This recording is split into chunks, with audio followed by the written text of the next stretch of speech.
Firstly, thank you for coming. It's really amazing that you guys are here.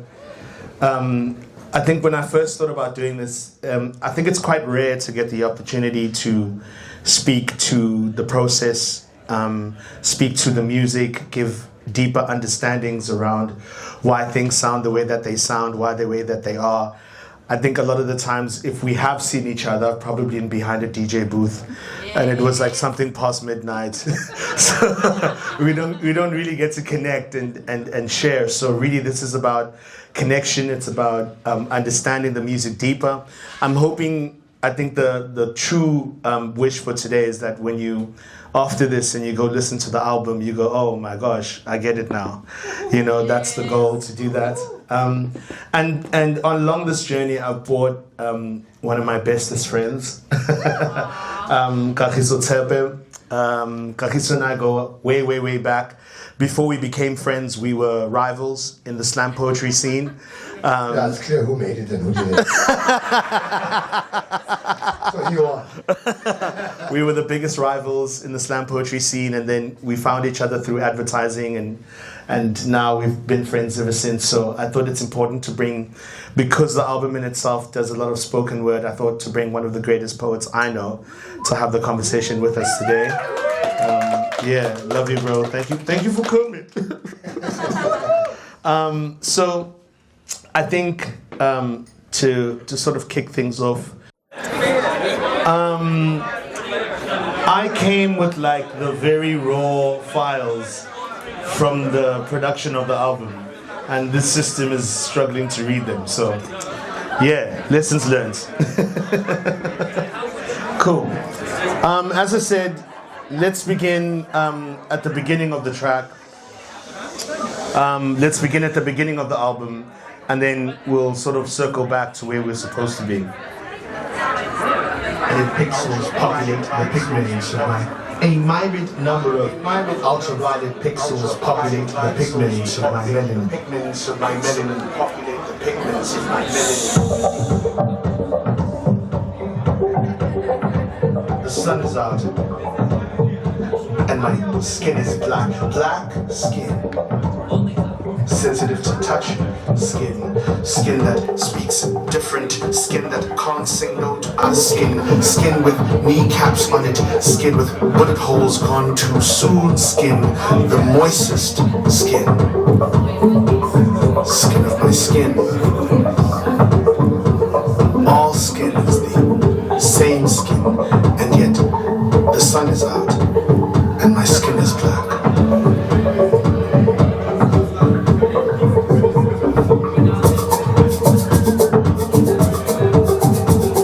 Skin that is overly sensitive to the touch of other skin that speaks different, skin that can't say no to other skin that has bullet holes in it, gone too soon skin of my skin. All skins are the same. All skin is the same skin, and yet the sun is out, and my skin is black.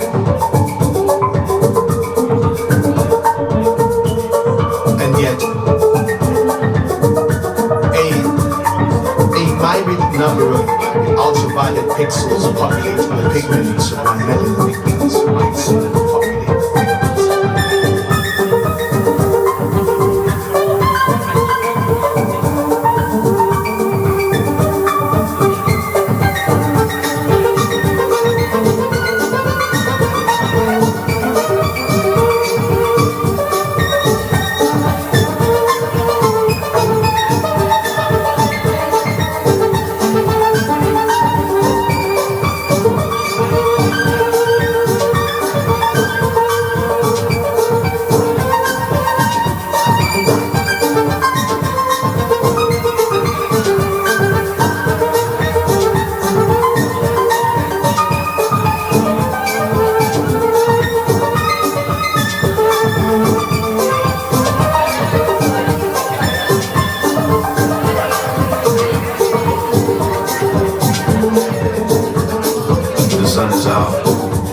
My black is burning. I burn to ash, and the ash is blowing. In the breeze as I bleed baths, in the streets are my screams crashed, and the crash of my dreams cracked. Like many of my kin, many of like skin, plenty of burnt things blowing in time's wind. The sun is out, and our skins are black, and our black is bursting, and in the burst we bask, while the bright burrows inside. Our skins swallow it whole, our hides helping it hide, in light of the coming cold, in spite of the growing tides. The sun and my skin are like cousin and kin. The sun in my skin always rises and glints. My skin and the sun are one and the same thing. My skin is to sun what sun is to my skin. The world waits for the sun to shine. The sun waits for the glow black brings. The world hates me and my kind, but the sun worships the ground and our skins. The sun is out. My skin is black. The sun is glad.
Track one on the album. Yo, talk about set the tone. Yes, set the tone. Les, is the album Skin because of that song, or was Skin always there as the name of the album? So to be really honest, I kind of want to take you to the process of making the album. The album started. The process of making the album started 4 years before the 3 years it took to make the album, you know? So when I decided to make it, I've been collaborating with an artist named Martin Stimming for years and years and years. Right, and those collaborations, and when I said I need to make an album, I was like, there's only one man I have to go see. So I booked a ticket, I went to Hamburg. I got to Hamburg and I said, I want to make an album. I sat down. People don't know, but Stimming is a very methodical individual. His time is very precious. He's very focused in terms of the things that he wants to do. And I'm a very sort of free-spirited individual who's kind of goes with the flow. So I didn't know that when I said that I wanted to make an album, he had booked out time and space and all these things, like very regimented, very German-like in terms of his approach. So I got there and I sat down and we looked each other in the eyes and he was like, okay, cool. What do you have for the album? I said, well, I thought we were going to do this together. He was like, so you haven't written anything? I was like, no, I was going to come here. And he's like, you waste my time? He's like, who gets on a flight and comes to Hamburg with nothing? And I was like, this was the initiating process. But really, this was... So we saved the time. He managed to come together because I explained to him that cannot be me. There is no ways that is me. That is everything that's going wrong is going wrong. Track two. Yeah, you know what I'm saying. So this song was one of the first songs in his studio in Hamburg, in that time that we sat. and we made this. And he had such a difficult time making this as a white German man who has no ideas of race relations and no ideas of what's happening in South Africa in terms of the conversations to be had, to sit there and make a song about this particular topic. So, to answer your question, the album became Skin after the song, because initially when this song came out, it was going to be called The Sun Is Out. You know what I'm saying? And that's where we were trying to like put it to a form, you know? Nice. So there's something I've been thinking about listening to this. Like, people who write, like as a poet, right? Like sometimes it's very difficult to just take your words and put them anywhere. Like even people that make music don't just want any words to be on the music. How do you, I guess, think about what sort of music background? In fact, actually, do you even think of the words and the music as separate layers? Yeah, I do. But for this particular project, I started because I tried to make an album before this, and we finished with that album, and then we tried to sell it to labels, and the labels wouldn't necessarily sign the whole project. What they would do is that they would take certain singles, one of those singles being Letter to Your Ex. And what they would do is they would take that song and they go, if this song does well, we'll take the whole project.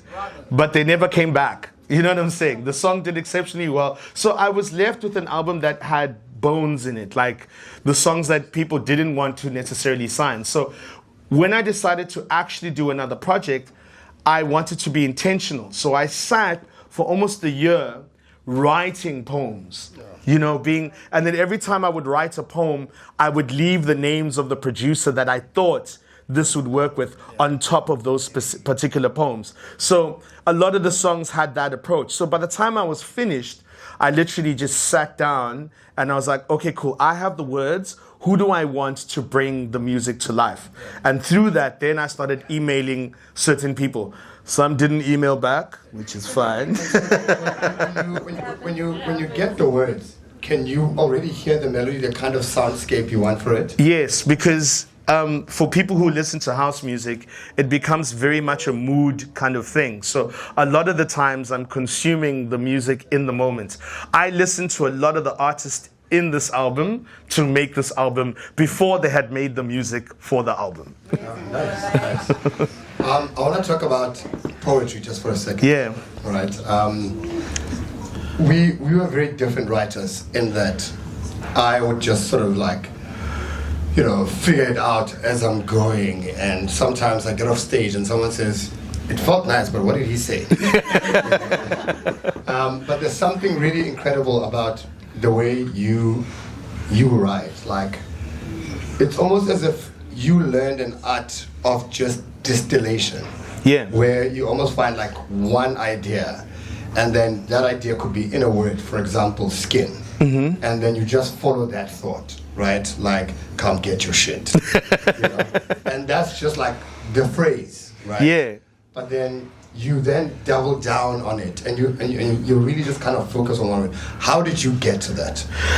I think my thing was that what I found about spoken word poetry, slam poetry, is that I felt there was an accessibility problem. You know, that it was overly complicated at the time for people, for an average Joe to pick it up. Yeah. You know what I'm saying? And in my head, I was like, this thing is not, it's not commercial. It's not like if they put slam poetry on a shelf, I don't think a lot of people would pick it up. You know what I'm saying? Because you need to understand the metaphysical imagery. You know what I'm saying? So my goal was to create the type of poetry that was accessible to people, and that meant simplifying the art form into very basic words. When I use a bombastic word, I probably use it 6 times in 6 different songs. I've been using titivate for years. Yeah. And then just the last part of this, because as I'm listening to the song, I think about the literal version of skin in the context of like being a black man. Yeah. But there's some spaces that it opens up to not just be a sort of a racial sort of statement. Yes. Was that intentional from you? It was intentional, you know, because for me, it's interesting because it is only like the past couple of years that I realized that I was one of the first generation of black kids to go into a white school in a free South Africa. I realized that. You know, I remember, you know, it was that day came back to me so clearly when I was working on the project. We arrived at the school and they had cop cars outside, and the cop cars weren't for the school members, they were for us, the kids, because not everybody was ready for that integration and that process. And I remember as we walked into the school ground, there was a kid who was obviously in a grade who understood that. I was way too young, I was in grade 1, but there was a kid in grade 5 or something who understood what it meant to walk into those walls. And he put his head up and he goes, "We're the first black kids to go to a white school." You know what I'm saying? And that element stuck to me. But what that thing did to me is that it brought up so much confusion around the race conversation, because in the school I was, the kids were ecstatic that we were there. The white kids were ecstatic that we were there. They were, we became friends with them. We did all the things that we could. And then in the neighborhood that I went, our neighbors were upset that we were there. Because now the area that I lived in, they were not happy that now black people are coming to. So I was like, actually, this thing really is more about people's perception and their opinions. Not everybody is the same, but you know what is the same? Skin, the epidermal level, you know what I'm saying? Biologically, how skin is in its essence, we're all the kind of same. The only thing is the pigmentation of the skin that really makes us different. But at the core, we're pretty much the same, you know? And I think that in itself forces you, and the more you travel, the more you open up your eyes and your mind to certain things, the more you understand it, you know what I'm saying? I said that was the last question, but it's not. You've been able to, so there's a thing that obviously you've been collaborating with, like, you know, musicians. Yeah. In this particular song, you then went back. Yes. And shared space and time, and the idea and heart with another poet. You know, having been the guy on this, and what sort of motivated you to fetch someone and spend time with them on the song? Because as much as I think I'm a good poet, they are better poets. And I really admire a lot of poets out there, you included, you know. And Modise, I think, is at the peak of his powers. And I kind of knew what he would deliver to the track. And I was almost embarrassed when he finished. I was like, I've said nothing on this song. You know, and he nailed it. And I also, what I wanted to do as well, again, is how do I take what he's doing and put it on a global stage and make it more accessible for people to hear that this kind of poetry exists out there. I hope people will look up Modise and listen to his poetry, because he's an amazing artist. You know, and that for me was really the powerful thing to sort of do within that. That's amazing. That's amazing. I think this last part also is really cool from when you started answering the question in trying to make poetry accessible. Yes. And now you're going, there are other dope poets. I know you guys know me, but there are other people. Space. I mean, that's dope. Because it would be nice if people could make a living out of that, right? If people could be poets and just, because they do that in the States, but unfortunately we don't have the platform like that here. And so, you know, and that's a lot of us, even you and I, had to pivot and go into advertising and work in the advertising space and write for money. 100%. Don't laugh too hard, Jake.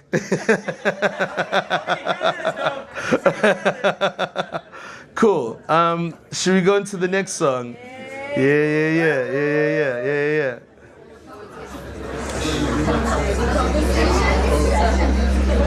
In the neophyte years of this black man's life, while he and his mother scoured the city of gold to find God, after the eating of his body, the drinking of his blood, after praying to the dead, the killing of living things, after all this, he would later realize that he had found God in himself. The honor to have this life is the example of godliness, to honor thy body, thy mind, thy soul. To honor others is the closest thing you could get to say. What would he do?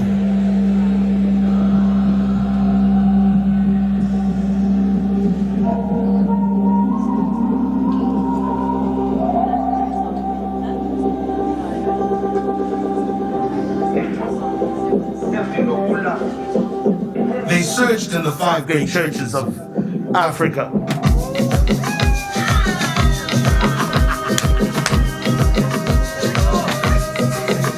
In some of these churches, they ground With shape.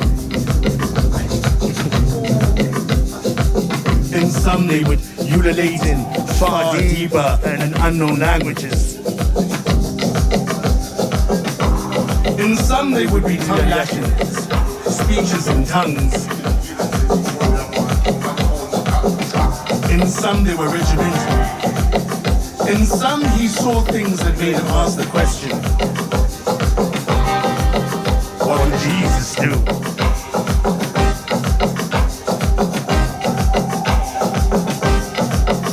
What would he do? What would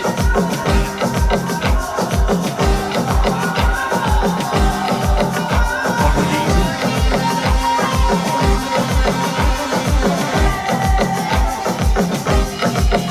What would he do?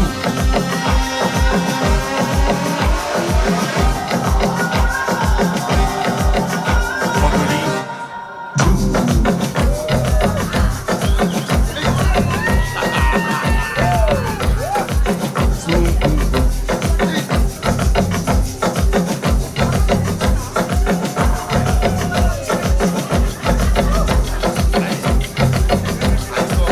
In some of these churches, they practice dark arts. In some, they were regimented, paragons of discipline. Some would do things that would make him ask the question, what did he do? That is the question now. Along this journey of finding God, the question was, what would he do? What would he do? What would he do? What would he do? What would he do?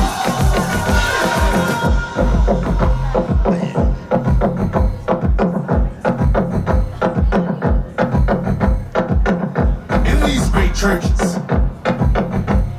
He and his mother would search for peace at home. They would search for money. They would search to make their pain go away. They would search for the prosperity that his cases promised them. And then they would search for God.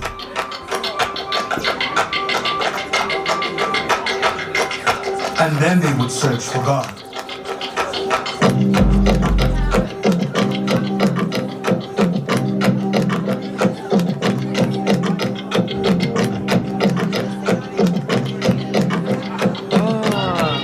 Are the levels on the mics okay? Along this journey, Let him get them more. this young black man began to wonder that when they do find this God,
Yeah, yeah, yeah, yeah.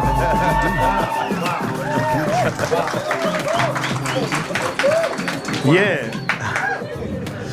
So, this song is deeply, deeply, deeply, deeply personal. It doesn't sound like it is, but it is. You know, like now and then you think that the world is complete. Like we have everything that we need. You know, we've discovered how to make electric cars. You know, we can make donuts that have all the flavors.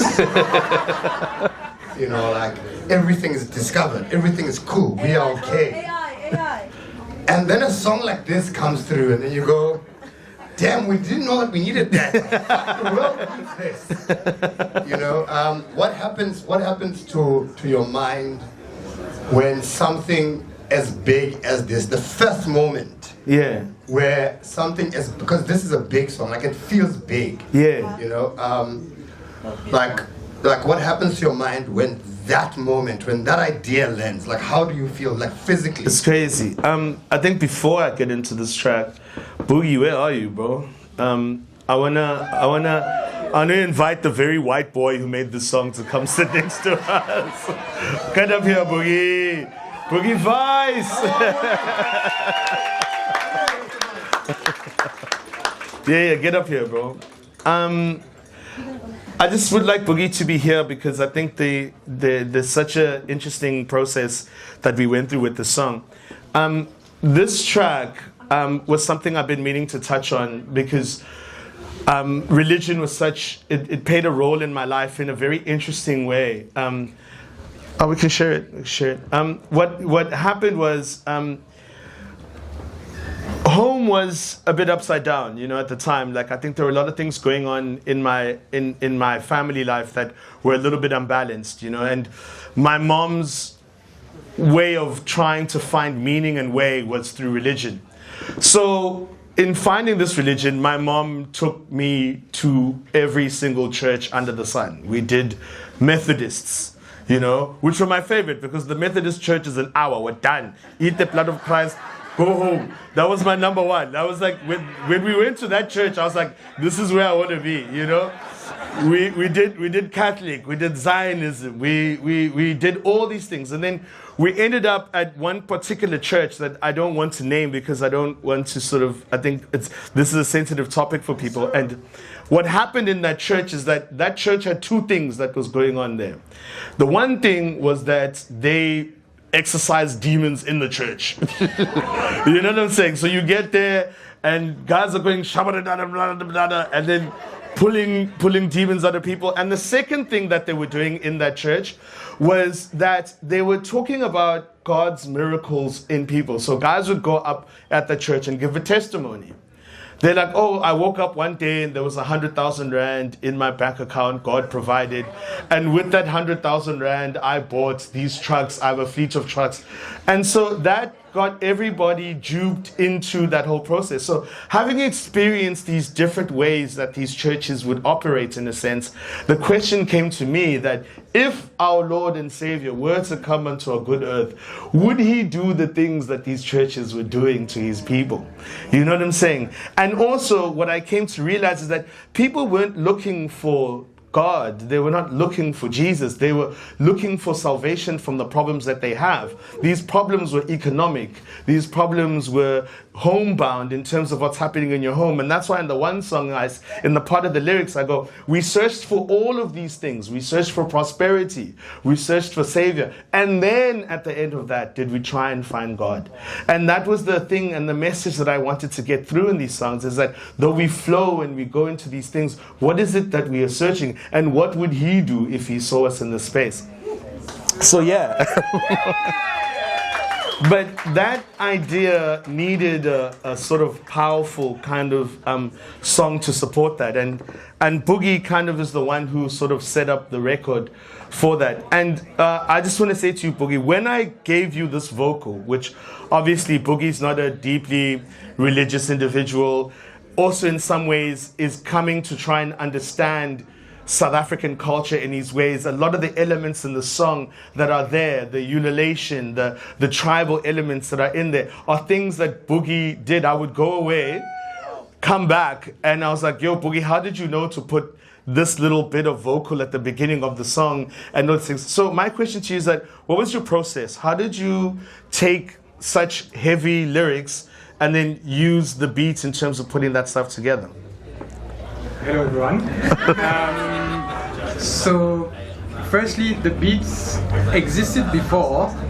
It was a jam I had from... The mic. Yeah, can we turn his mic up? So the beat existed before, and I just had this jam of triplets percussions which are, I'm gonna stick into it, that are quite tribal, I think, on my understanding, my feeling of it. And then I showed you this demo, which was only like beats and I think maybe the bass.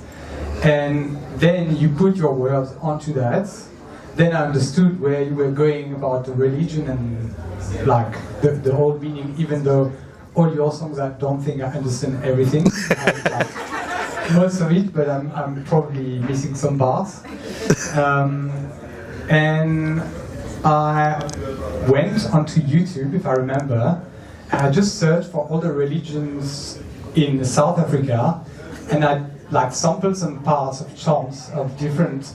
Even the first one is like, I think it's from a TikTok video from kids in Eastern Cape, and then like it's like different like little chants, and I sampled them.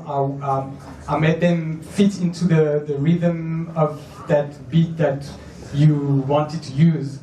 And yeah, I tried to illustrate your words with like pieces of all the different chants in the religions. What was scary for me is how naturally and weird, I didn't have to tell Boogie where to put stuff, you know, or what stuff meant. I was like, how did you know that this inflection was right in a way? And I think that is testament to the power of creativity and working together in the process, that at some point we became telepathic in terms of you. I didn't need to say things for you to understand how I wanted them to sort of exist and live, you know?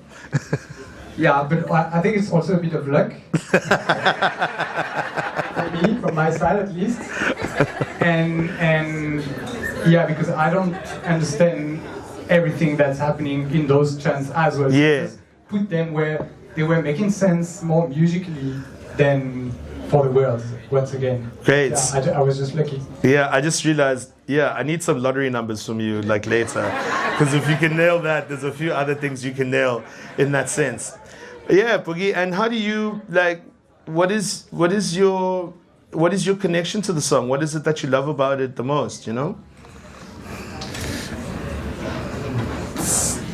I think it's the fact that we're talking about religion, and there is something quite ecstatic about it. It's like growing and growing and growing. It makes me think a little bit about what you talk about in these churches where they exorcise demons and people are going. Yeah. I just hope some like one day someone is gonna do that on that song. Yeah. Yeah, ladies and gentlemen, Boogie Vice. All right, so we're gonna do one more song and then we're gonna go into a drinks break, because I can hear you guys are restless there at the back. And it's all, I know it's all my friends in one corner. I know who they are. Yeah. They were at last night's party.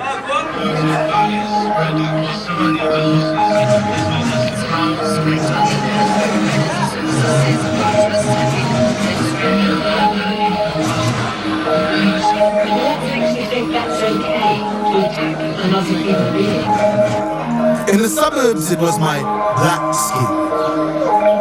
In the township, it's that my skin was too black. Yet me and all these gents agreed that we all liked the light-skinned ones. Oh, the paradox of us all falling into colourism's trap. racism's favorite cousin. Can you hear a bit of a buzz from that? Does that goes with that problem?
There's a lot in there.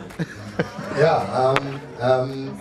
When I heard this song the first time, I was like, I wonder what this song means in Europe.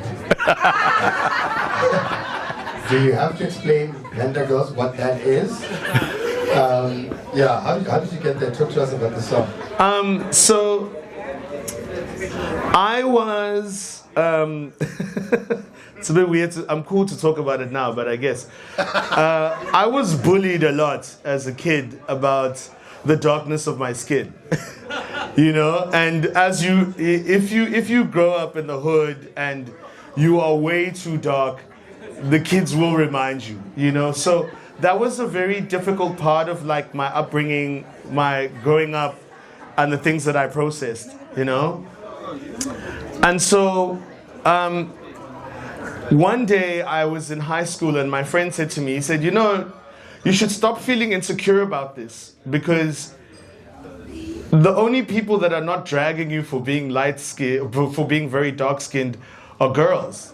He was like, no girl has ever called you umnyamane or a darkie or whatever. And I was like, that's such an interesting point, you know? And it was also weird for me that in that sense, the colorism thing was so real, where it was hard for me to process that, because already in my head I was like, how am I being made to feel lesser for being darker as a black person, but the other kids were being made to feel better for being light-skinned, and they were a little bit more accepted. They were in all the teams. All the light-skinned girls were the girls that were liked by everyone, and that was the sort of challenge that came from that. And I didn't know what colorism was at 13 years old, you know. I remember, I tell my girl the story all the time. I was sitting one night on the TV, and an advert for Johnson & Johnson's pH 5.5 complexion correction bar came on screen. I was at the clicks tomorrow. Every morning. I mean, I had great skin throughout like my teens. I never had a single pimple, because I would use this. I used it the way they said to use it on the TV. Yeah, boy. So you start with cold water to open up the pores. Yeah, boy. Actually, it's hot water. You start with hot water, open the pores up, rub the thing in, and then wash, and then use hot water to close the pores. You know what I'm saying? So this is the deep-seated problem that this thing gave me, you know? So when writing this song, it became really interesting to sort of look at that. And Venda people, Tsonga people, Shangaan people are amongst some of the darkest South Africans there. But amongst them, you know, are light-skinned versions of those people. And when those people show up, they are considered unicorns. So if you meet a light-skinned Venda girl, best you know, the whole village is after that one girl. You know what I'm saying? And so the whole song is really about tripping up the idea of colorism, and how as black people we're fighting, like we're at arms about race relations. But then in the corner we're also going, he's too dark. Yo, look at this one, you know, and that's how we're using it even in the metric of xenophobia right now, which is something that I also kind of had to battle with, where people are like, yeah, because your skin is like a couple of tones down, you're not from here. You're from Malawi, you're from where you're from. So really, in a sense, I didn't understand as a people what is the battles that we're fighting, you know, because if we're going to fight each other about the pigmentation of our own skin, then what can we say about the idea of race relations? So and again, in the idea of making the poetry accessible, I wanted to discuss this thing in a way that was palpable for the ear and also accessible for people to listen. So I was like, how do I want to express this idea of colorism? And I chose the idea of the unicorn that is a light-skinned Venda girl, you know? Wow. Is there anyone Venda in here? And light-skinned? That's the point, right? Yeah. Amazing. Thank you. Okay, guys. So we've covered a couple of tracks on the album. We're gonna move on to something else. Take this to the crowd. Yeah.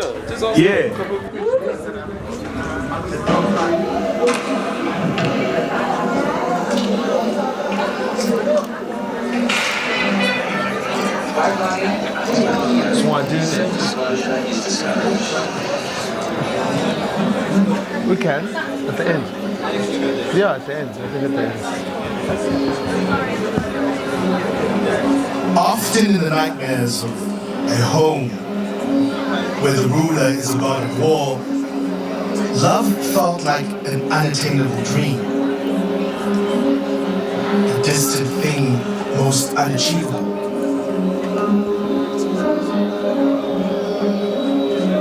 So prayers were sent for someone to send love. Praise was sent to the person we believed was above. We didn't ask for a lot. tea. Oh yeah? We just asked. Is that the one that you said is cooking with gas?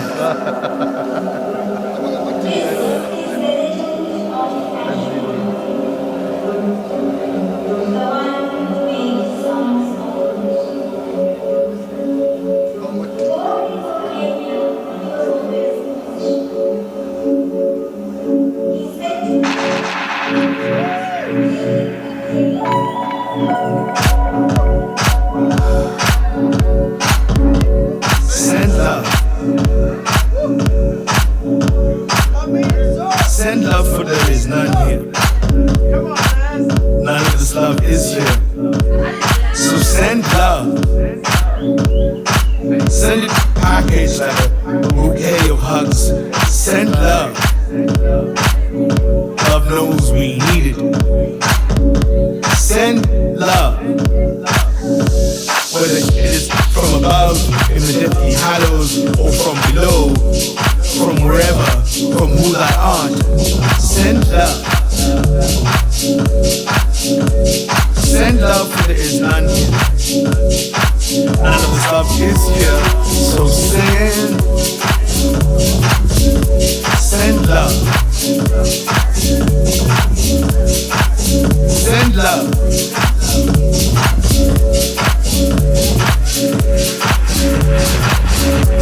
Sometimes for a while love we may not have seen it. Sometimes in life none of this love is here. So send love.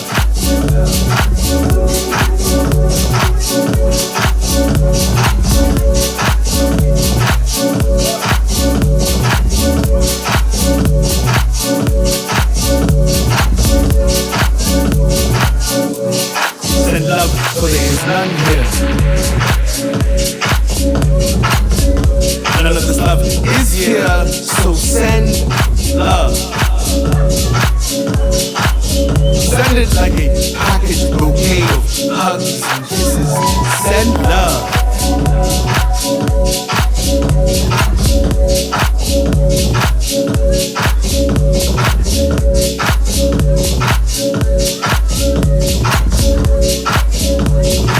Lord knows that we need it. Send love.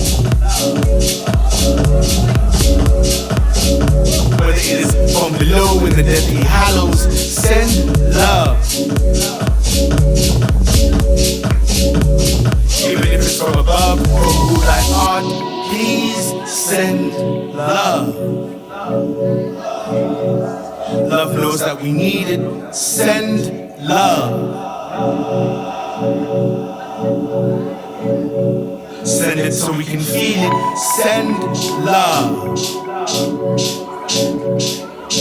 Love, have you seen it? Send love.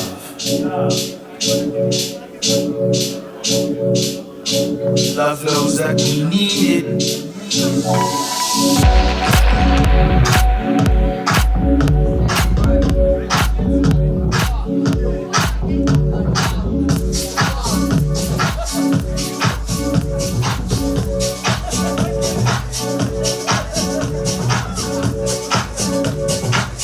Yeah.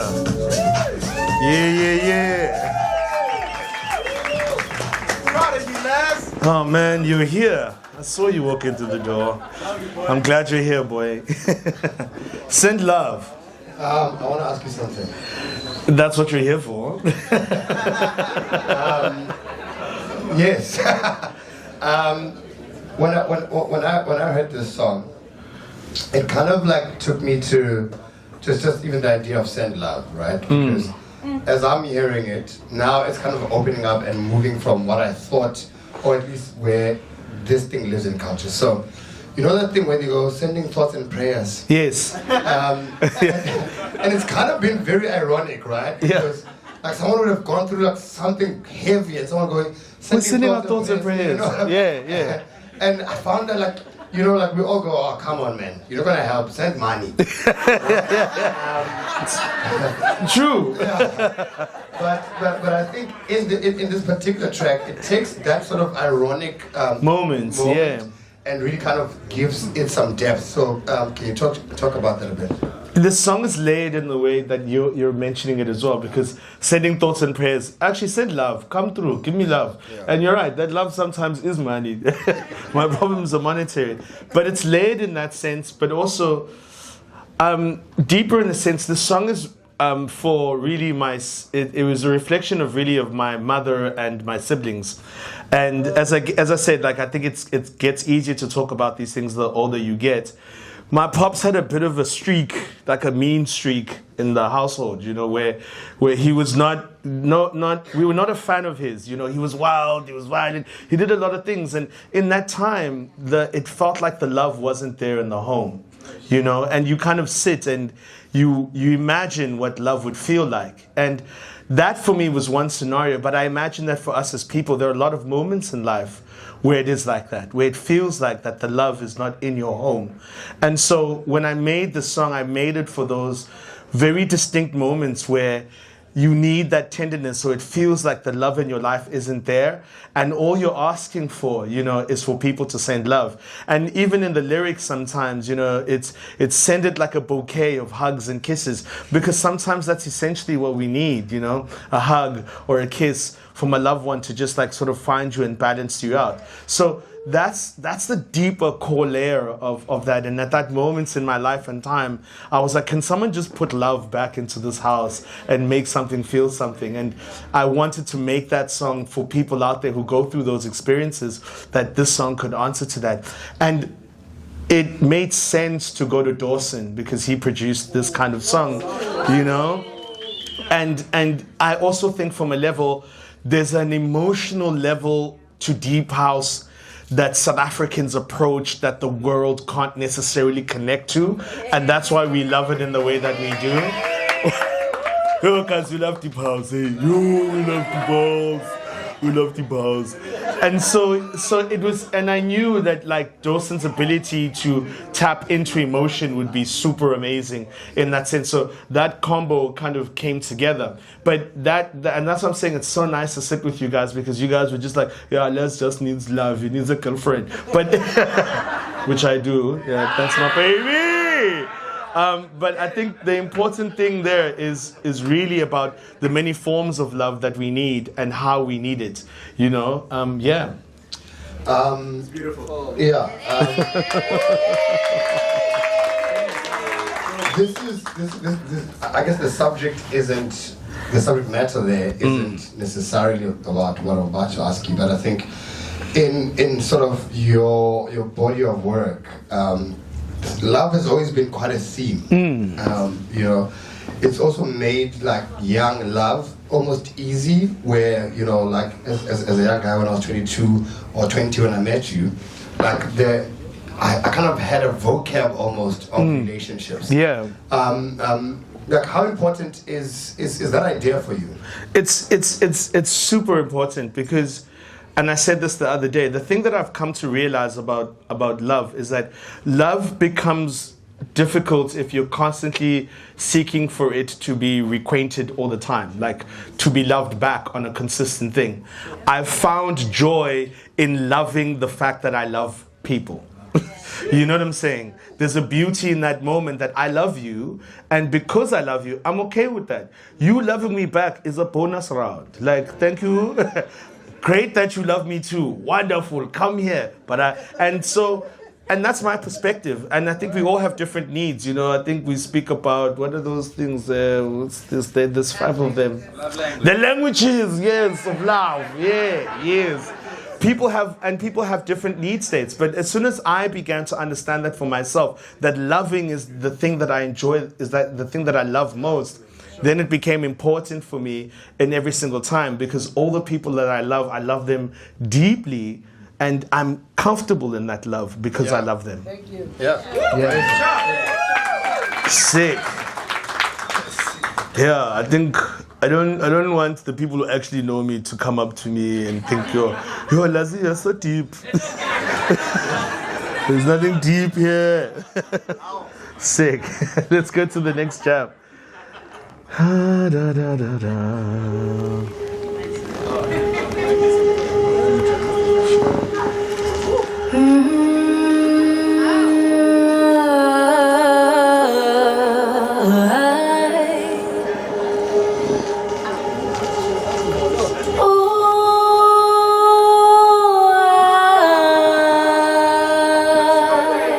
raised to think lesser of them.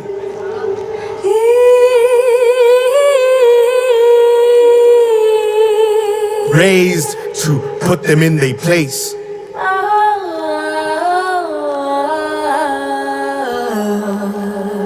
Raised to see nothing wrong with having plenty of them.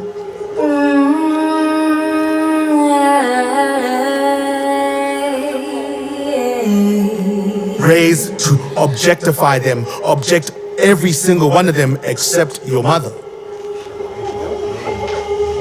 Raised and then realizing too late in life that you were raised wrong. I am a woman.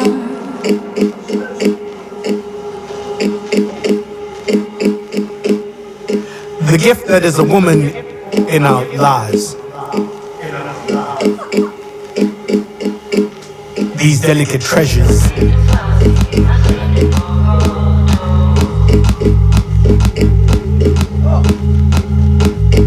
The gift of a woman in our lives. In our lives.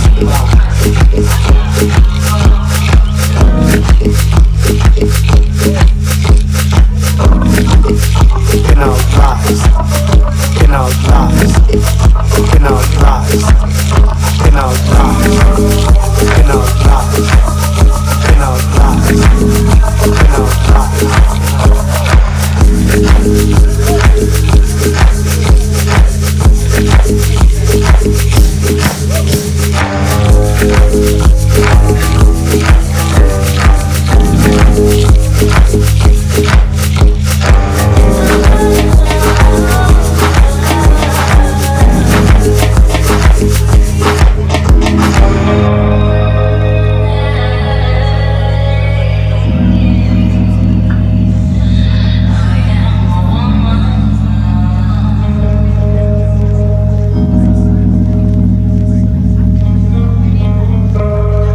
Bestowed onto us by gods and goddesses,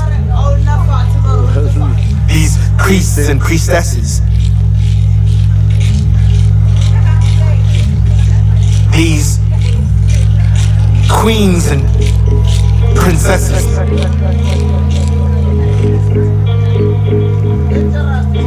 these heroines, these delicate treasures.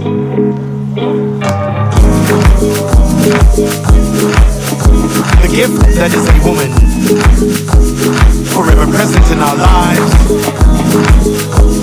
The gift that keeps on giving.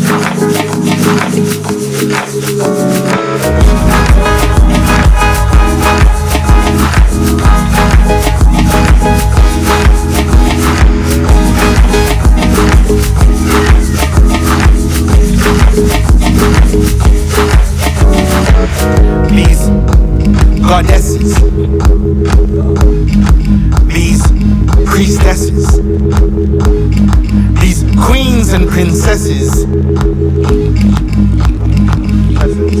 present.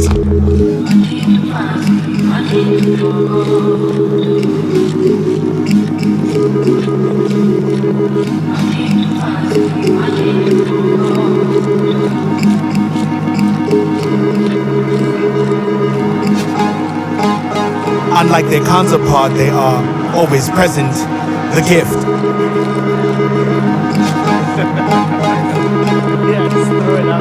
Molded by the divine.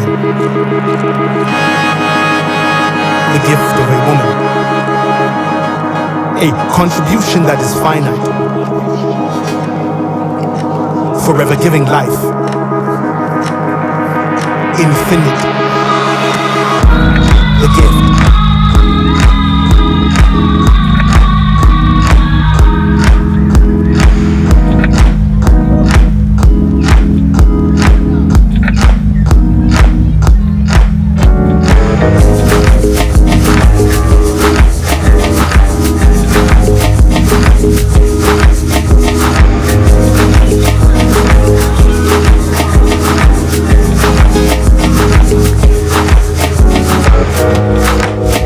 Gift.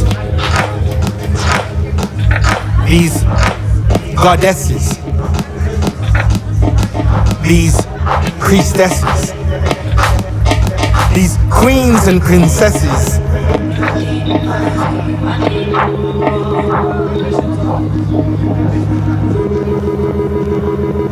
Wrapped in the celestial coziness of their wombs, we leave only but to return.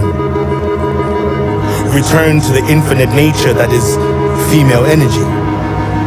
From daughters, sisters, lovers, and never-present essence in our life, the essence of life.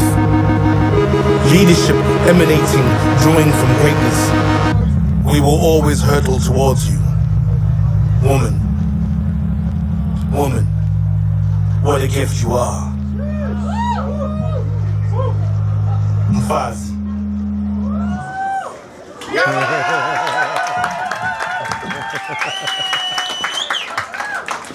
Okay, you guys like that one? There's a lot to talk about here. Yeah, there's a lot. But I guess I only have one question about this. When did you know you were ready to make this? It is.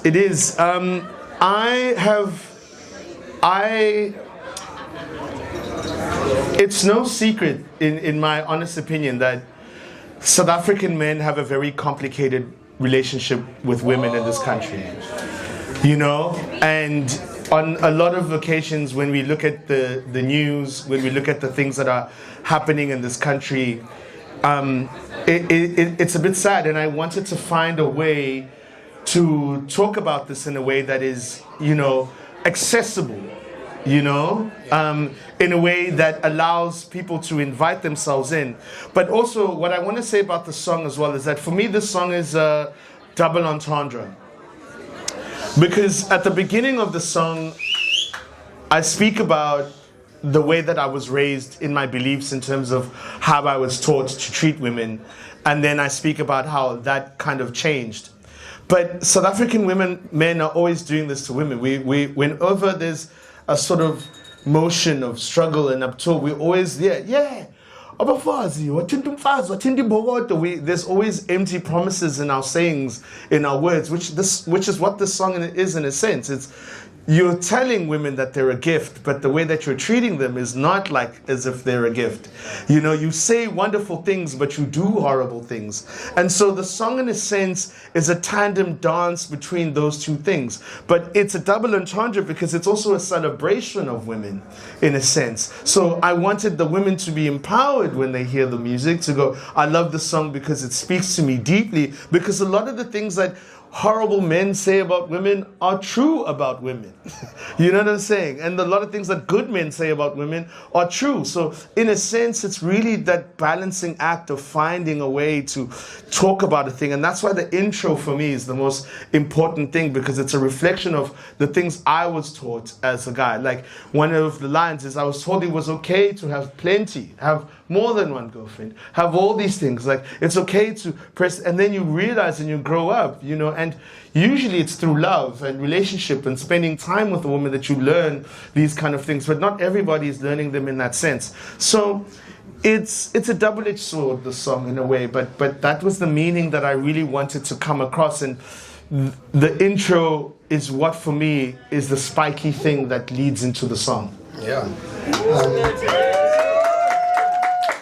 I think throughout this, listening to this album, what I've always found interesting about deep messages, and maybe that's why there's deep house, deep messages on a dance platform, like where you just want to go out and have fun, right? And then suddenly they go, yo, you what you were thinking about the world is fucked up. Think again. You go, I don't want a song that I want to dance to teach me something. Just make me dance, So when you think about it as an artist, you go, because I can see some of this music playing like in big stages. Yeah. But then in a moment there's deep messages. How do you balance? I unfortunately have to find that balance, and this is the thing that's fun for me, is that the idea is to make these messages danceable, to make the message in itself more widespread. You know what I'm saying? The person who's listening to this in the club will probably be like, I'll give them a woman. But the person who listens to it intently we'd be like, yo, this shit is deep. So I kind of have to do both, and that's the balancing act that I've managed in the last 15 years of this career, is I've tried to always find a way to make the strong messages palpable, accessible enough for dance floors and for living room listening, you know?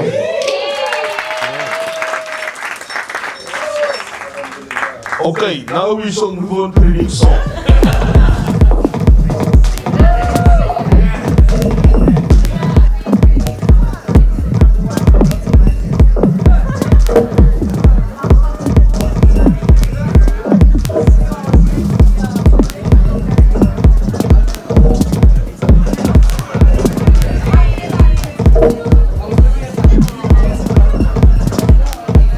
Dear listener, do not say that I am hopeless.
When people say we have made it through worse before, all I hear is the wind slapping against all the gravestones of those who did not make it.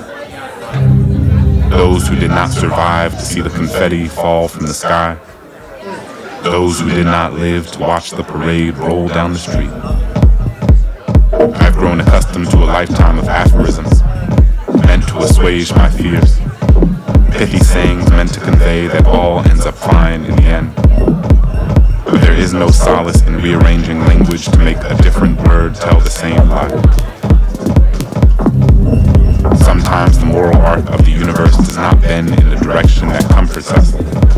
Sometimes it bends in ways we don't expect.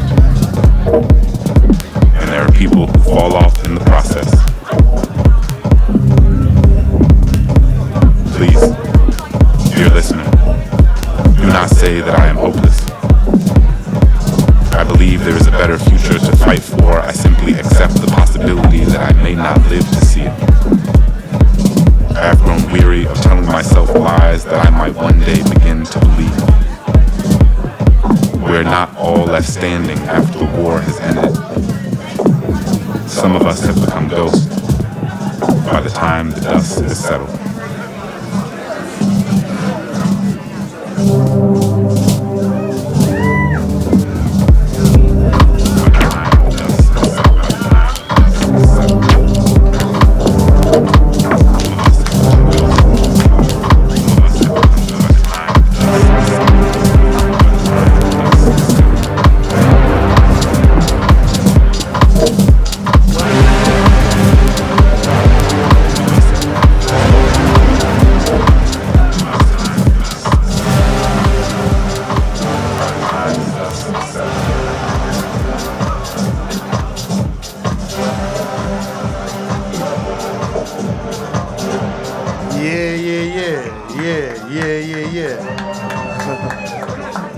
I don't want to dwell too much on this song, but what I want to say about this song is I'd been competing in slam poetry for, I think, a number of years, and you can correct me if I'm wrong, but I'd never openly lost a slam. There we go. The lies are coming out now. But I'd competed, every slam that I'd entered, I'd won at the time. And then this American guy came, he was visiting from the States, And we always held America as the sort of like, because slam poetry really, that was originated from there. And we always held America as that place. So when this poet, Clint Smith, came from the States I was there. You were there. Yeah, when Clint Smith came to compete with us, we were like, okay, cool.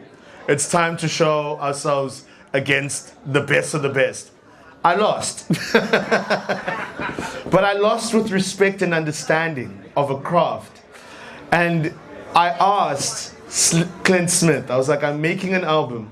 And as the person who showed me that I'm not at that level, it would be an honor if you could do something for my album. And he literally did that. I think that story is cool. Yeah, I'm gonna botch that because I think there was that saying that, you know, I'm gonna botch that, and the person who said this is in this room, and they're gonna be like, it's not how it's said. But when you fail, I think it's something about when you fail, you find yourself. When you succeed, what was it again? I forget. There was a good quote around failure that I really enjoyed, and that spoke to me a bit. All right, guys, we're almost at the end. I can tell you guys are a bit, you know, we're a bit there. But almost there. Cool. No rush.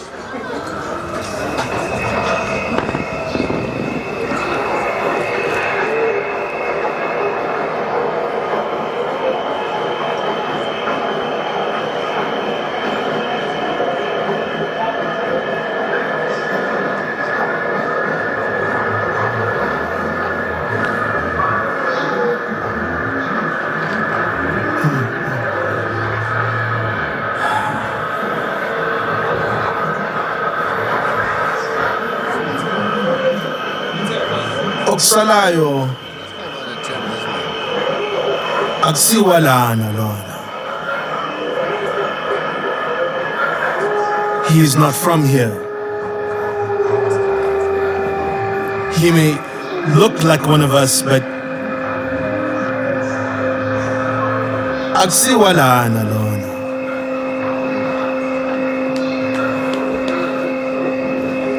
He may like the things that we like, but he is not from here. He may illuminate ethereal echoes from a distant past, but akusiwa lana lona.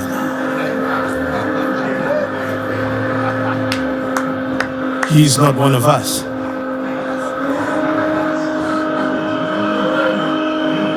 He sees things. Things speak through him.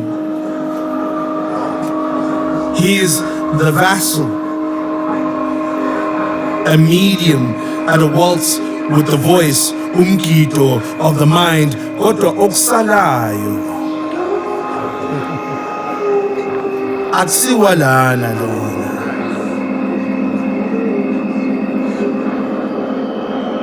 He is not from here.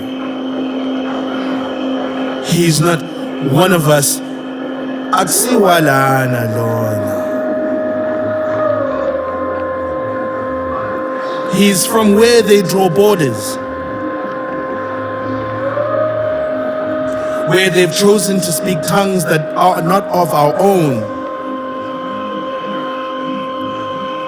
Look at these people, they fled here. Okusalayo akusiwa lana lona.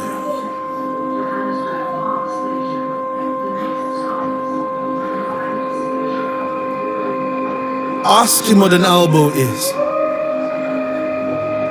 Straddling a broken ndololwane, walks home a painful akusiwa lana lona. He is not from here, not one of us. He may look like us, he may like what we like, he may share the same team that we support, he may speak like us, he may dress like us, but for the fact that the cool drink he orders is not like us tells us that he is not from here. Akusiwa lana lona. Ask him what an elbow is. Ask him what an elbow is. I said, ask him what an elbow is. hand straddled a broken Ndololwane that walks home are painful. Yes. Yeah. Do you want to come back, Boogie? I love it if you came back. Yeah. So my parents are immigrants. My father's family hail a lot from Swaziland. My mom came into South Africa fleeing the Mozambican Civil War at the time, and they arrived and they settled in a lot of the townships in South Africa in that sense. And at that time, even during, and this is the thing that again I speak about in terms of understanding, during apartheid, an eternal war broke out between the IFP and the ANC amongst them for the struggle for power in that time. In that mix of that moment, those initial flarings of xenophobia flared at that particular time. And at that time, in the 90s and the 80s, they were still going around people's homes and asking people to prove whether they were from here. This drove my father to a aspect of his life where he wanted us to be so South African and so certain. I remember my father used to sleep with the Zulu dictionary next to his bed, and he would read it at night before he wakes up, so as to ensure that he could teach us the language that was required to be called South African. And South African has 11 official languages. So the test to call someone a South African being Zulu was a bit of a challenge. So I grew up in a sense of, believing in my earlier age that we were Zulu because I spoke Zulu at home in that sense, because that was the sort of more important thing. So this kind of also led me to taking Zulu as a language in school and learning it. And a lot of people who meet me now go, "You're Zulu." I'm like, I speak Zulu fluently, but I'm not Zulu by descent. And this is essentially what is required of us. I went to, and particularly where the song is mostly inspired, I tried a hand at before I wanted to do music, I wanted to be in film, so I went to AFTA, I was there, and we were assisting in our final year for film. I wanted to become a cinematographer, so I worked as, the grip, and a junior, I'm going to hold back this joke, I was going to say junior gaffer, but that's a filmic term, but that's where I worked. And after we shot the film, I was on my way home, and I used to take the train between Johannesburg and Germiston. And the crews that were checking for foreigners, they always moved collectively as a thing. And there was always 3 things about them that you knew you were in trouble. They were always drunk. They were always in a Brentwood. And they were always loud. And I was sitting on this coach, and they came into the coach of the train, and they started doing the inspection. And the inspection involved 2 things. You had to count to 5 in Zulu, and you had to know what an elbow is in Zulu. And the elbow thing is kind of funny, because in a lot of the SADC regions, like for example, in Malawi, they don't have, I think it's L. They don't use L, so they use R instead of L. So to say Ndololwane is difficult. You would say Ndololwane, they're like, get him out. Take him out, he's not from here, get this guy out of here. And so that was the litmus test. That was the litmus test. That's what it is. And so they rushed into the coach and started asking people, and if you were anything but, you would struggle. You know what I'm saying? And so they did this to a person that they believed wasn't from here, and they began attacking him, and they literally picked him up and they threw him up against the wall of the train, the roof, and he came back down. By the time he was down, he was so incensed that he started swearing at them in Sutu. You know what I'm saying? And then they were like, "Oh, you're from us," and then they came to me. And in all that time, I remembered the teachings that my father had given us. They were like, "Okay, cool, you're fine. You're one of us. You're a bit dark, but you're one of us." And so it felt it necessary for me to make the song as a reflection.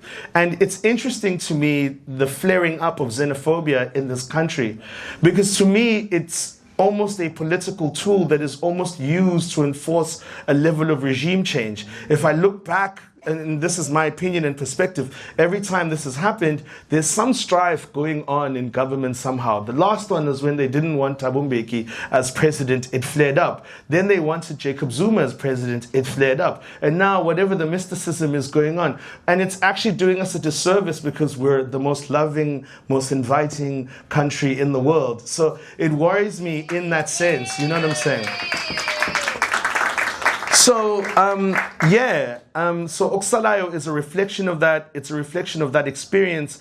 And being South African and made not to feel South African was a very weird thing for me. I needed to be checked. You know, I needed to be reminded. And it's already happening where there are people who are Venda speaking, people who are Tonga speaking, who are being treated in particular ways. And they mistook me for a foreigner and they did X, Y, Z to me. And they used to also, there were such dumb tests. Like if you drink Fanta, foreigner. You drink Schweppes, foreigner. If you eat all the meat first in your plate and you leave the rice and the cabbage and the pap, foreigner.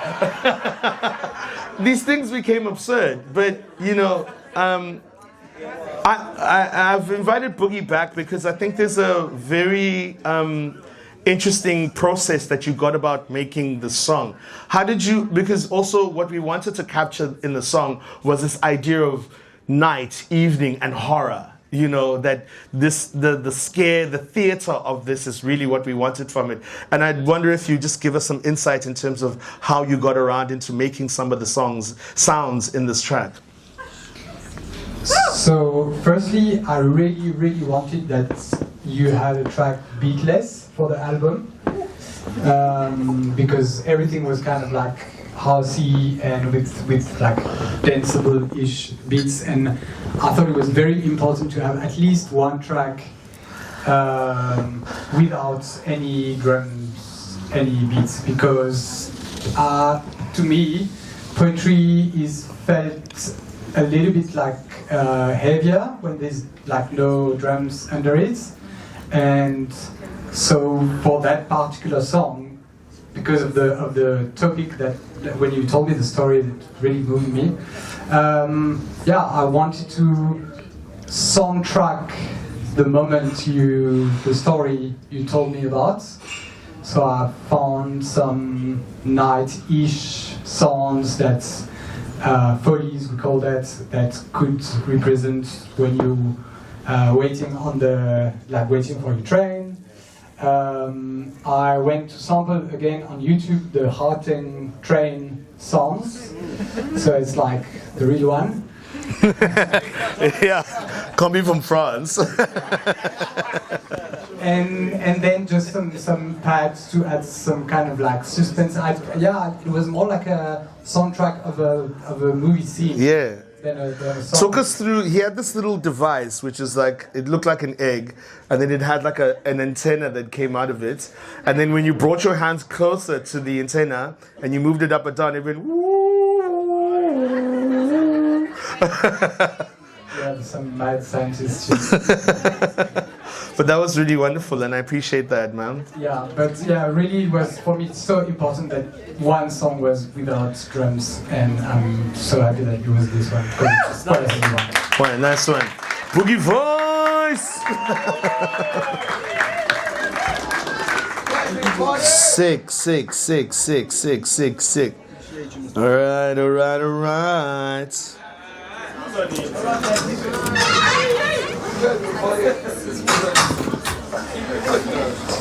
Ngifuna ukubuzani. Nembuzo.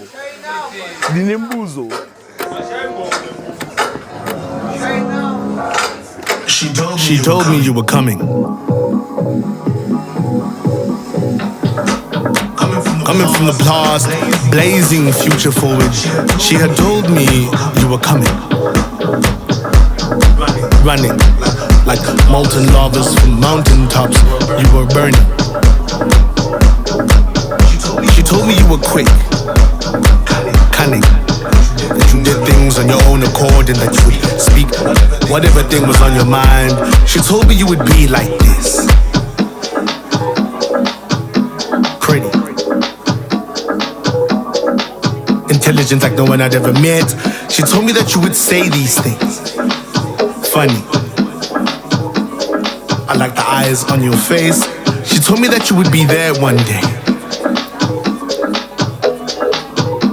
Running.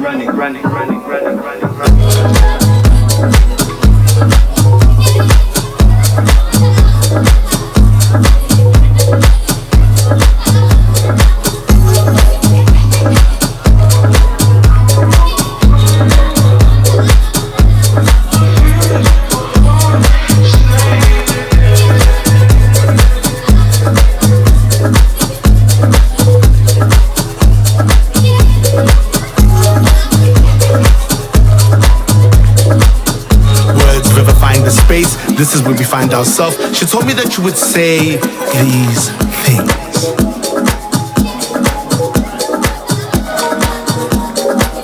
Leaving, coming, going, toppling, finding. She told me that you would always stay. Forever. Forever.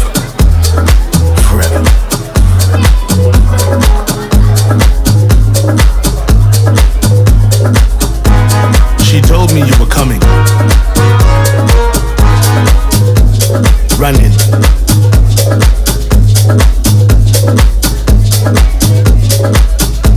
Coming from the past, blazing future forward. She had told me you were coming. Running. Like molten lavas from mountain tops, you were burning. She told me you were quick, cunning.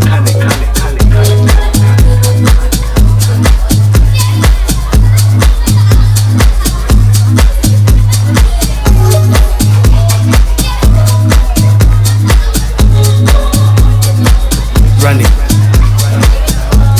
Molten lava from mountain tops, you were burning. She told me it would feel this good. Holding of hands in places we've never been before. This is it. She told me we would run like this, together. Words vivifying the space. This is where we find ourselves. She told me that you would say these things.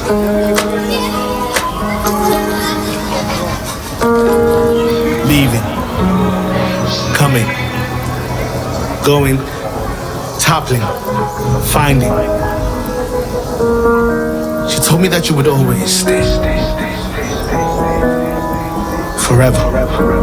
Forever. Forever. When I get home, I want you ready.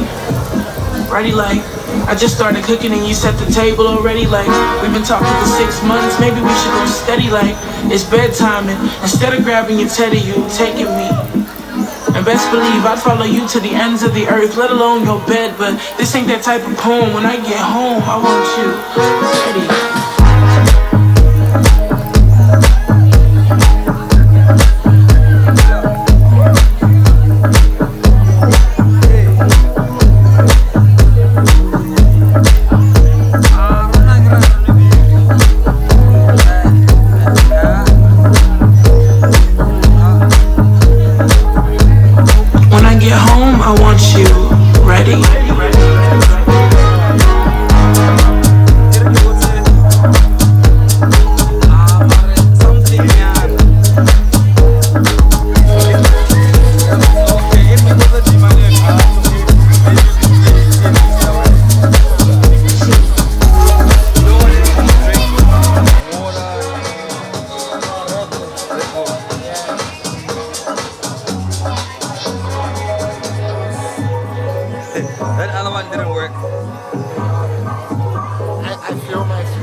Yeah. That song, I don't have a lot to say about that song, but it is unashamedly an ode and a dedication to my wonderful partner and the amazing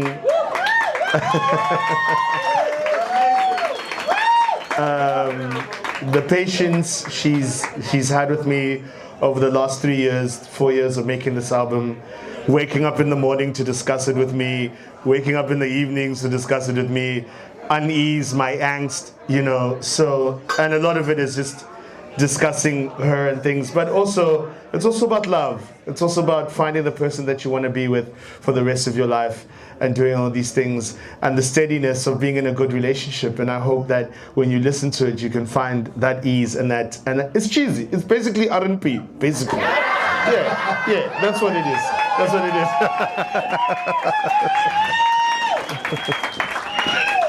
And on that R&B note, thank you.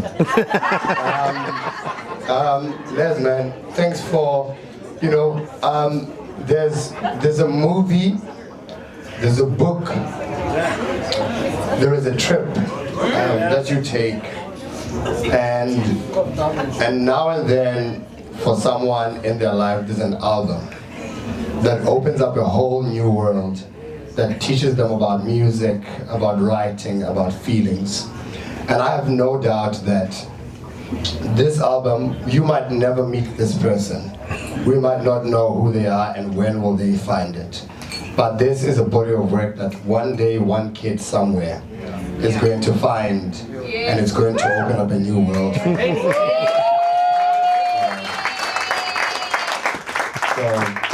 So thank you for going through the pain, for suffering xenophobia. Because you have benefited from that now.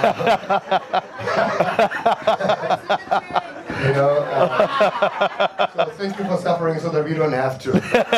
All we're gonna do is dance. So that's it. Also, thank you for having me and giving us this gift. Yeah, shout out to you.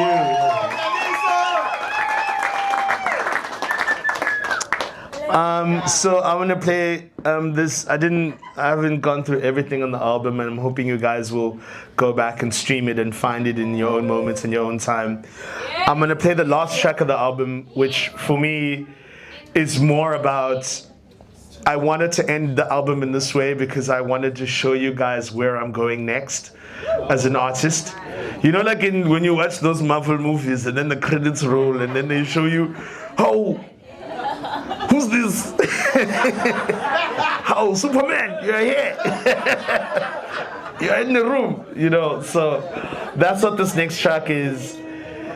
If and when I make another album, it'll probably draw a lot of inspiration from these sounds and these feelings that you're gonna hear in this final song.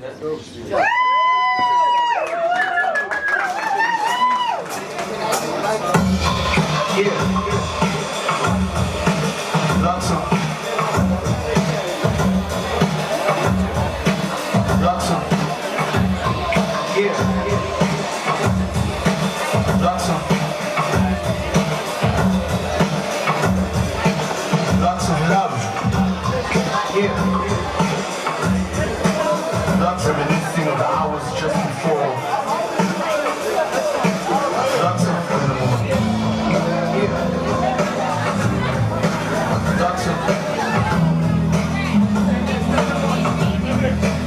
Lots of energy. Lots of jazz and lots of. Thank you. So happy you're here. Lots of love, lots of jazz.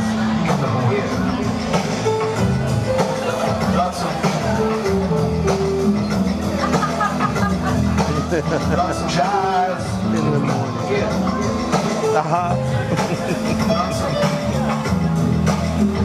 Sometimes great. Sometimes death in the morning.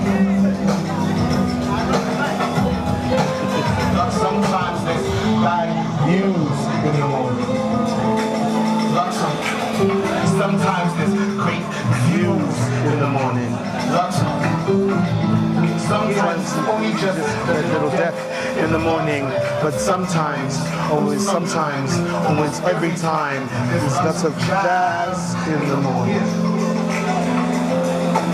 Lots of jazz in the morning. Lots of jazz in the morning. Bring everybody up to party in mind. And they come out, I'm like, You show your number, Mustard. Until they tell us to go. Yeah? Okay.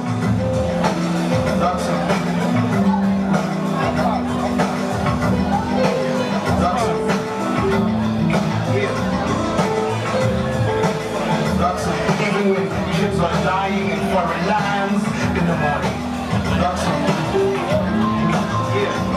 It all plays to that jazz in the morning.